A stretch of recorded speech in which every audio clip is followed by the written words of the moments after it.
ಏನು ಜೀವನದರ್ಥ, ಏನು ಪ್ರಪಂಚಾರ್ಥ, ಏನು ಜೀವ ಪ್ರಪಂಚಗಳ ಸಂಬಂಧ, ಕಾಣದಿಲ್ಲಿರ್ಪುದೇ ನಾನು ಮುಂಟೆ, ಅದೇನು ಜ್ಞಾನ ಪ್ರಮಾಣವೇ ಮಂಕುತಿಮ್ಮ.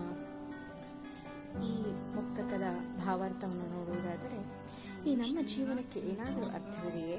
ಈ ಪ್ರಪಂಚಕ್ಕೆ ಏನರ್ಥ? ಈ ಜೀವಿ ಮತ್ತು ಈ ಪ್ರಪಂಚಗಳ ಸಂಬಂಧವೇನು?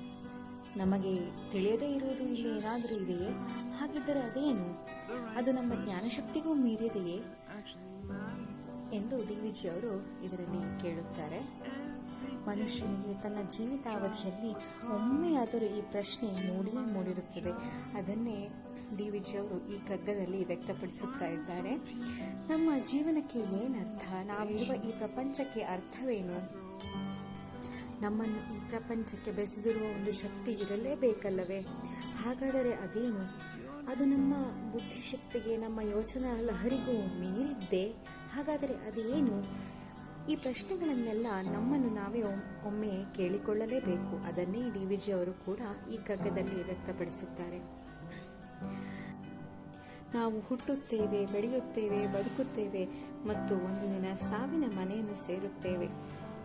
ಆದರೆ ಈ ಹುಟ್ಟು ಮತ್ತು ಸಾವಿನ ನಡುವೆ ಇರುವ ನಮ್ಮ ಜೀವನದ ನಿಜವಾದ ಅರ್ಥವೇನು?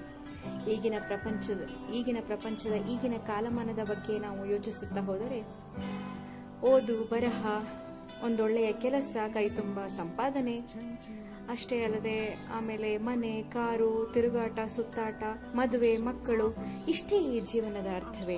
ಅಥವಾ ನಿಜವಾಗಿಯೂ ಈ ಜೀವನಕ್ಕೆ ಬೇರೇನಾದರೂ ಅರ್ಥವಿದೆಯೇ? ಈ ವಾಸ್ತವ ನಮ್ಮ ಕಣ್ಣು ಮುಂದೆ ಇದೆಯಲ್ಲ, ಇದನ್ನು ಬಿಟ್ಟು ನಮ್ಮ ಜೀವನವನ್ನು ನಿಯಂತ್ರಿಸುವ ನಿಜವಾದ ಬೇರೆ ಯಾವುದೋ ಒಂದು ಶಕ್ತಿ ಇದೆಯೇ? ಇದ್ದರೆ ಅದರ ಸ್ವರೂಪವೇನು?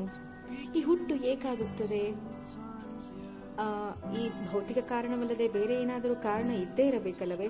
ಆ ಕಾರಣವೇ ನಮ್ಮ ಪ್ರತಿ ನಿಮಿಷದ ಕೆಲಸಗಳನ್ನು ನಿಯಂತ್ರಣ ಮಾಡ್ತಾ ಇದೆಯೇ? ಇದೆಲ್ಲ ನಮ್ಮ ಹಣೆ ಬರಹ ಎಂದು ನಾವು ಹೇಳುತ್ತೇವಲ್ಲ, ಆ ಹಣೆ ಬರಹವನ್ನು ನಿಯಂತ್ರಿಸುವವರು ಯಾರು? ಅದು ನಮ್ಮ ಕಣ್ಣಿಗೆ ಕಾಣದ ಯಾವ ಶಕ್ತಿ ಇದನ್ನೆಲ್ಲ ನಿಯಂತ್ರಿಸುತ್ತಾ ಇದೆ? ಈ ಪ್ರಶ್ನೆ ನಮ್ಮನ್ನು ಒಮ್ಮೆಯಾದರೂ ಕಾಡಿರುತ್ತದೆ. ನಮ್ಮ ಭಾರತೀಯ ಸಿದ್ಧಾಂತದ ಪ್ರಕಾರ ಪ್ರತಿ ಜೀವಿಯು ಒಂದು ಪೂರ್ವ ನಿಯೋಜಿತ ಕಾರಣಕ್ಕಾಗಿಯೇ ಜನಿಸಿರುತ್ತಾನೆ. ಅದನ್ನೇ ನಾವು ನಮ್ಮ ಕರ್ಮ ಎಂದು ಹೇಳುತ್ತೇವೆ.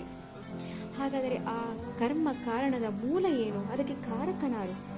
ಇದೆಲ್ಲ ಬಹಳ ಕ್ಲಿಷ್ಟಕರವಾದ ಪ್ರಶ್ನೆ. ನಮ್ಮ ಋಷಿಮುನಿಗಳು ಕೂಡ ಈ ಪ್ರಶ್ನೆಗಳಿಗೆ ಉತ್ತರವನ್ನು ಕಾಣಲು ಮಾಡಿದ ಪ್ರಯತ್ನದ ಫಲವೇ ನಮ್ಮ ಭಾರತೀಯ ವೇದ, ಶಾಸ್ತ್ರ, ಉಪನಿಷತ್ತುಗಳು.